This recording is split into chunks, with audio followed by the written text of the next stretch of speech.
Hi friends, welcome back to Calm in the Chaos Homeschool.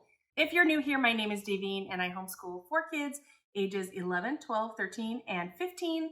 They are going into 6th, 7th, 8th, and 9th grade. So we are in middle school and just starting high school. So today I'm going to be doing another planning video. So I'm going to be planning out my children's work. I'm going to be coming up with like a guideline or an order or how frequent they're going to be doing different subjects of their independent work. So if you're interested in seeing how I organize all that, stick around. All right, so this is Editing Davine. As I am editing this video, I've realized that it is way too long. So change of plans. Today's video is going to be part 1 of planning independent work. Today I'm going to be focusing on my 8th and 9th graders' work and how I organize their work.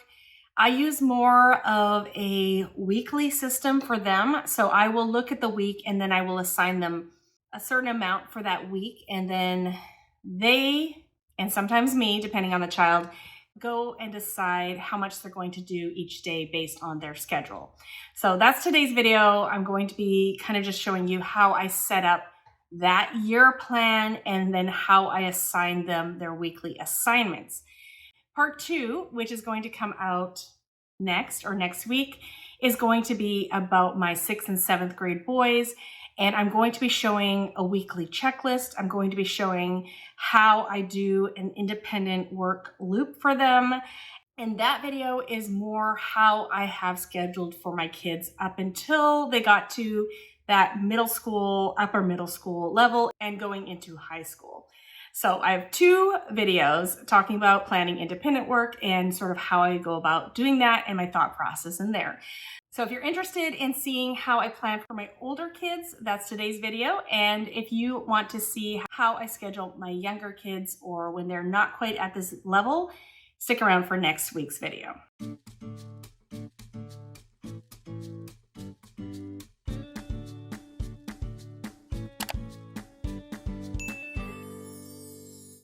Before I get too far into this is part of my homeschool planning series. I have put up 2 videos so far. The first one kind of doing that brain dump with all of these. And this is what I did in the brain dump. I went through and I looked at each of my kids and I wrote down all their subjects and I just wrote down all the things that I need to remember to do. And then I did a group subject checklist here. So just thinking about our group subjects and what I need to do before school starts for that. And then I made this sort of a master, looks like I added a lot more since the last time I showed you, but I made a master list of the things that I need to do. And then my next one was organizing my morning basket and sort of picking the items for my morning basket. And today's is the independent work scheduling.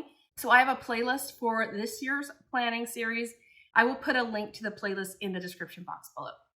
So today is going to be kind of figuring out my kids' independent work. So I think I'm going to be starting with my 2 girls. I have been organizing my girls differently from my boys at this point. How I do my boys is how I used to do all my kids, but as my girls are getting older, getting more into the, more into the high school level, middle school, but upper middle school and high school level, I've started organizing their work a little differently. And so maybe my boys will eventually move into that form of organization. But basically I have 2 types of organization that I'm using for the 2 kind of sets of kids. And then the boys' way is how I used to organize all my kids' work. But once they get to that older, they're a little bit older and I can just kind of hand them their week's worth of work versus telling them what they need to do each day. That's when I move into this other kind of planning strategy. So to start, I'm going to be turning you around and showing you my computer here. I'm going to show you what my girls' curriculum organization, independent work sort of things looks like. So I'm going to do that first, and then I'll be showing you my boys' organization system. Okay, so here we go. I have this on, Google Sheets, and I just have the tabs below here. So this was this past year's spreadsheets. I just have different tabs. She was in 7th grade and then my 8th grader. And now this 7th grader is now in 8th grade. And so this is her tab here. And then I had the 9th grader. I think I'm just going to just keep adding tabs here. Then I can just kind of keep track of all the things that my kids have been doing throughout our years of homeschooling. So this is specifically their independent work. So we are looking right now at my upcoming 8th grader. And so what she's going to be doing for devotions, she's going to be doing this book called Beautiful and Courageous. And so I have the page numbers when she's doing that. And then when she's doing Bible reading, she's going to be continuing reading in Psalms. And so what I have them do is they read a chapter in Psalms, then they pick their favorite verse, they copy their verse, and then they just write a little prayer. So just kind of alternating here. And along the top here, I have the number of weeks as well as the day numbers. So I am scheduling up to, I've decided that it makes sense for me to schedule up to maybe week 32, because things are going to get pushed back. Things are going to come up and we're going to have to change frequency of things. Things are going to get pushed back. And then we also have days where we are doing school, but we're not doing independent work. So I just thought it made sense to try to schedule things into a 32-week period, know that we'll go a little bit longer, and know that we have time in the summer to catch up on things. So just trying this new way of planning. Last year I planned out through week 36 and we didn't get that far. So just trying a different strategy when it comes to planning things out. Now you'll see at the end for devotions here, she doesn't have it all the way through. So I just went as far as I went here, and it's, let's see, she gets up to week, so it's pretty close. So at that point, I'm not worried. I'll just pick something else, or she'll get to pick something to add on there. That's something I have supplies for. She can kind of pick what she wants to do after that. So I'm not worried about that. So then looking at her math, she's doing Denison Algebra 1. And I was able to see, I don't have it yet, but I was able to see how they schedule that out. So basically I went and I scheduled that out for her. So that one goes all the way to about the time I said we wanted to stop. So close to week 33, gives a lot of extra days, shouldn't be a problem getting through that curriculum. And then next I have her language arts section here. So cover story is going to be her main writing curriculum. And same thing, I have access online to sort of how many lessons there are. So I kind of scheduled that out based on how many lessons there were. So I'm having her do like 2 days, 1 day off, 2 days, 1 day off. And I just scheduled that out here. And there are some grammar lessons, so I just stuck those in there. And I might have to change things once we start, but I just like to have a game plan here. And if I have to rearrange things later, that's fine. So I have that scheduled out, and it doesn't last that long. It only lasts till week 26. So I will figure out what we're doing at that point. Like I said, I might space it out a little more if we find we have a lot of reading or literature and stuff to read, but I kind of like that this course doesn't last the whole time. So maybe we'll add in like a book study or something like that. I'm not worried about that right now. We have a good start on the year. Most of the year is covered. Then we have Wordly Wise, and so she is finishing up Wordly Wise book 8. So she's about 3/4 of the way through at this point. So I'm just gonna have her do that every other day at this point. So she will finish up 8, she'll start 9, and that's something we could, if at the end of the year I don't have anything else I wanna add for writing, I could start adding a little more of things like Wordly Wise, or I don't know, we'll just figure that out when we get there. So then we have Fix It Grammar. I kind of know, though I'm not exactly sure on how many weeks there are. I might have to look that up. But I have that scheduled out. Generally, it looks like it would end at week 24 if there's 30 weeks. There could be more weeks than that. So I'll have to take a look at that once I get it, but I have it scheduled out to at least week 30. So that is also going to end pretty early. I'll just improvise when we get to that point. Then I have this section here for literature. And right now I have written narration, oral narration. I might kind of do that, written narration, oral narration. That's probably what I will do for her literature. So that is going to be a book that she's reading from either our Sunlight F, as we're finishing that up, or Book Shark G. So Sunlight F is Geography of the Eastern Hemisphere, and then Book Shark G is going to be Ancient and Medieval History. So that will just be her reading from that. And in the past, I just told her to read for 30 minutes a day, and she gets as far as she gets. but I might be scheduling that out a little more rigidly as we're getting into these high school years. Okay, next I have science. So chemistry in the kitchen. I have a section for her textbook, workbook. So this is something that I need to schedule out more. This would be a whole different video. So I'm not gonna be able to do that right here for you, but I have a space for that. And I have started to look at that. So let me know if you're interested in seeing my process on scheduling out Guest Hollows Chemistry in the Kitchen, kind of my thought process on how I'm scheduling that out. This daughter, she is in 8th grade, but a lot of her stuff is actually at a high school level. And I am honestly considering very seriously letting her do full-on 9th grade this year. I was kind of holding back. I don't really want her to graduate early. However, she is very mature. She does like really have a lot of ideas and thoughts and plans for her life. So I am really seriously considering just moving her to 9th grade and letting her start her 9th grade year, because really she's going to have enough credits for a whole 9th grade year. But that being said, I want to do chemistry in the kitchen a little slower. And I apologize if you can hear the sounds from outside. Someone is weed whacking or something. I'm gonna go close a window here and hope that helps. Just a second. So sorry about that if you can hear that. However, that being said, chemistry in the kitchen is something I want to take over 1.5 years. I don't want to rush her through this. She is only 13, and I think she'll really enjoy all the cooking and baking aspects of it. She's my baker, so I think this is going to be a really fun chemistry course for her. That being said, I think it could be really heavy for even a 9th grader. So I want to take my time on that. So I am going to schedule that over at least 1.5 years. So 1.5 years is sort of my plan for that. So let me know if you're interested in that video. Next we have geography, and I have geography on top of history, but we are not going to be doing those simultaneously.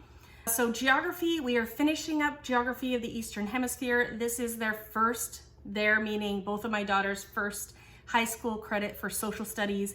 So we have some things left here. So we have Southeast Asia, we have Africa, and then we have Australia, New Zealand. And I have that here to end in week 6. I think it'll probably take about 12 weeks, realistically.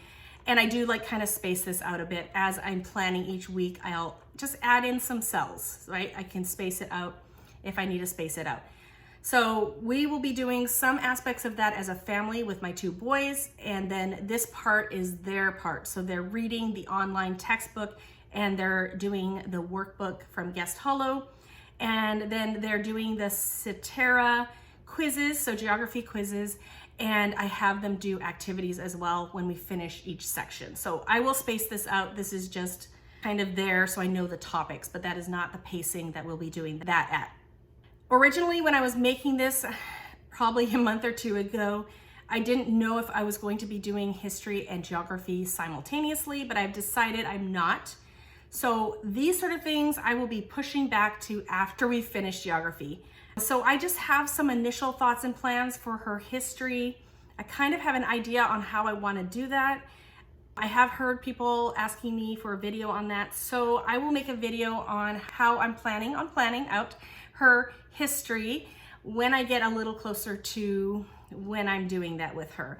So I'll make that video, but I sort of have an idea here.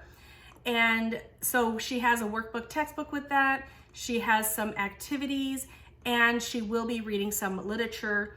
And I'm not sure if I'll make her read an additional book on top of what we are doing with our Book Shark, or I think she's just going to be picking and choosing out of Guest Hollow selections as well as Book Shark G selections. So there might not be an additional reader here. I might just take off the one in our language arts and this will be the reader. Because in chemistry, she will also have some literature as well. And so she'll probably be reading 1 or 2 science books at a time and then probably 1 geography or history book at a time. I'm not going to double up on that for her.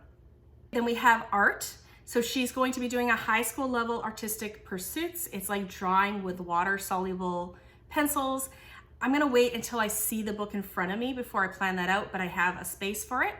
And then she's going to be doing some watercolor with me in the forest. So I'm gonna have her start out with that since we probably won't get this textbook right away. So maybe every third day I'm gonna have her do that. This is going to be like a half credit course. Although we will be doing a lot of art appreciation as a group. So she might be getting like a half credit in like art, I don't know, the actual making of art, whatever. I'm gonna have to come up with a fancy word for that. And then art appreciation, art history. She might get half credit for that.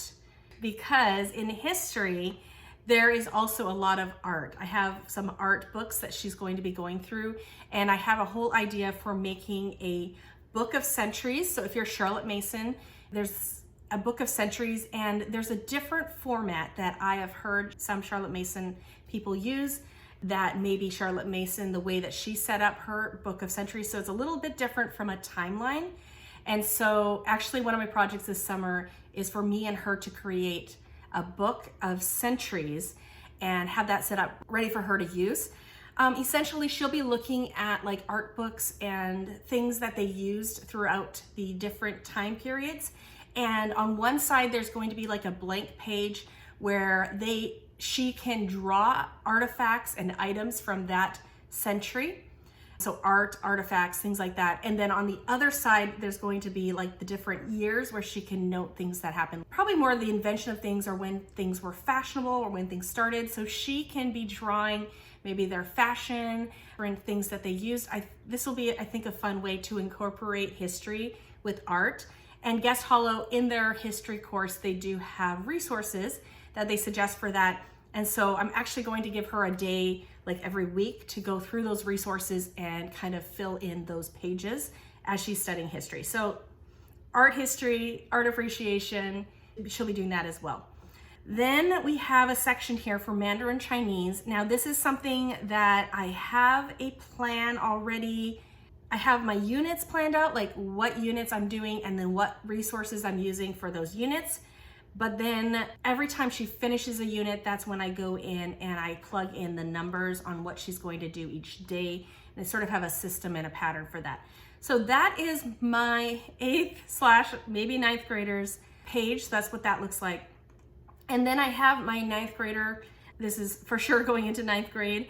And so similar thing, she's doing Bible Investigators Creation. So I have that planned out for her. She started that this year. So oh, she might be finishing it pretty soon. Looks like she's gonna finish it pretty soon.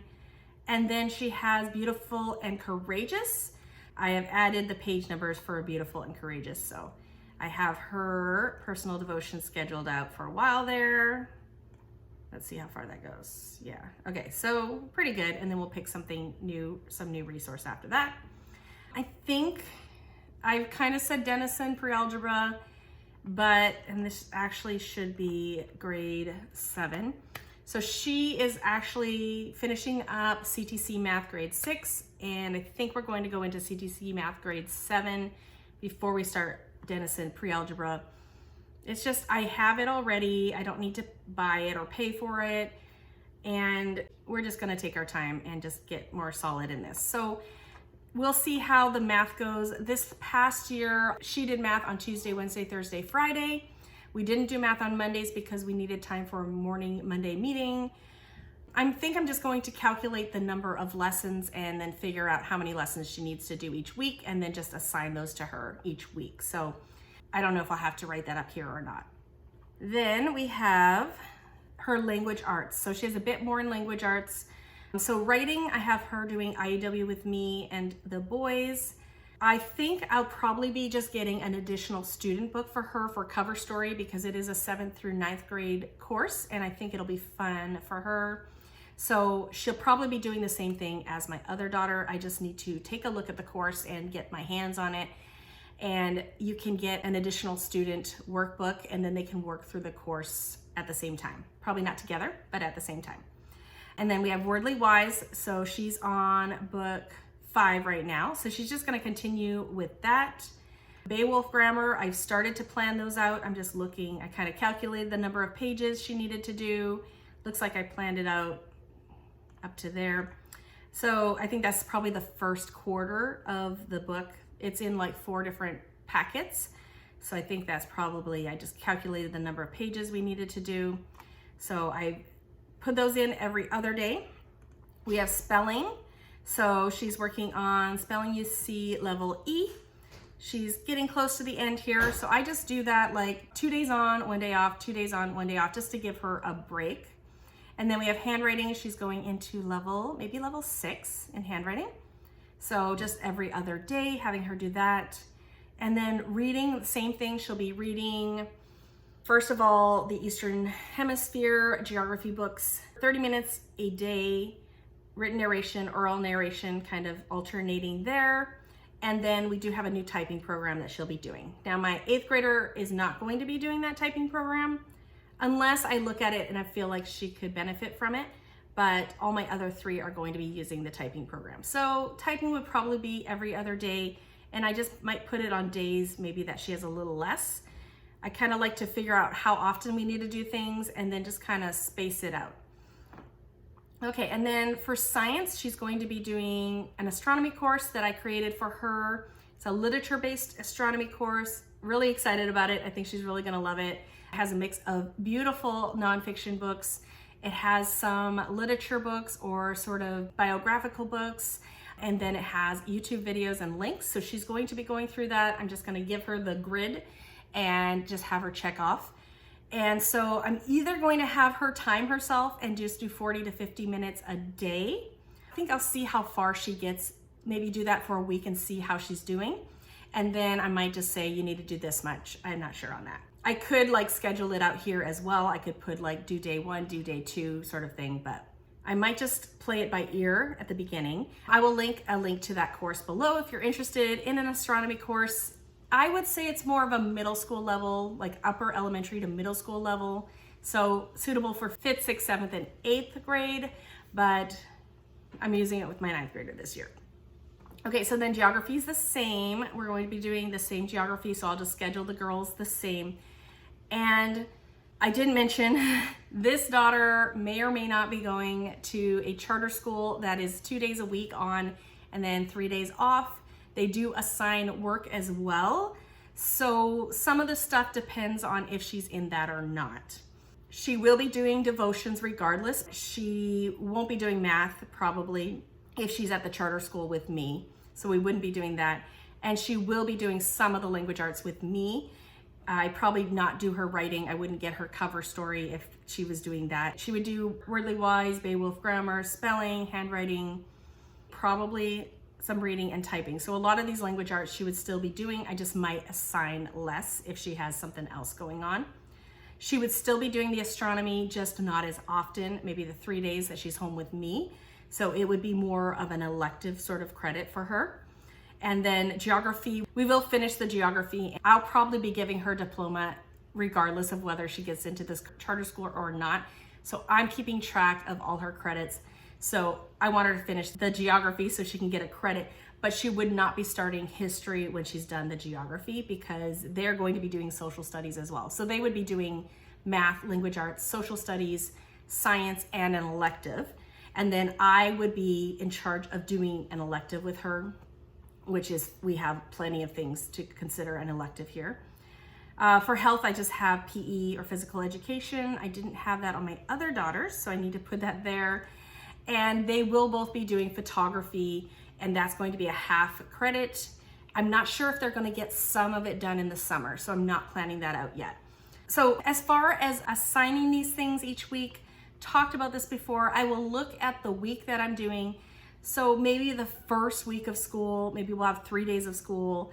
I will just say, okay, well, we're just gonna get 2 of these days or 1 of these days in the first 3 days of school. Like just get through all the stuff once and make sure that everything's running smoothly. So I will just highlight like this and I will just copy that off and hand it to them and say, this is what you're doing this week. Then as we go along, I just start hiding things so I can hide these columns so that this is going to be next to day 3, 4, 5, 6, 7. And so maybe the next week I'm like, okay, we can get 3 days worth of stuff. So then I'll just highlight whatever I want. I will go and print that specific section off and hand it to my girls. So that's sort of how I've been doing it since last year. It has worked well for us. This particular daughter, I still kind of write it in her planner. I organize, I decide how much she's going to do each day because it just takes her a lot of brain work to try to figure out when she should do things. So a little bit of just struggles with trying to figure out when to do things or how much to do. So I still do that for her. My upcoming 8th grader, I just hand her the sheet and she plans it out herself. She's often done early. So that is my older 2 kids and their checklist, or their kind of how I assign them their independent work each week. So I hope that was helpful in just letting you know how I schedule for my older kids, the ones that are a little more ready to be given those weekly assignments and have a little more control over their schedule and how they plan things out. If you like videos like this, don't forget to give me a like and subscribe if you haven't already. Stick around next week to see my 5th and 6th graders independent checklist and their loop and how I figure all that out for my boys. If you have any questions, feel free to ask them in the comments below, and I would love to answer you. Thanks so much for coming today, and I hope to see you all in a future video. Bye, everyone.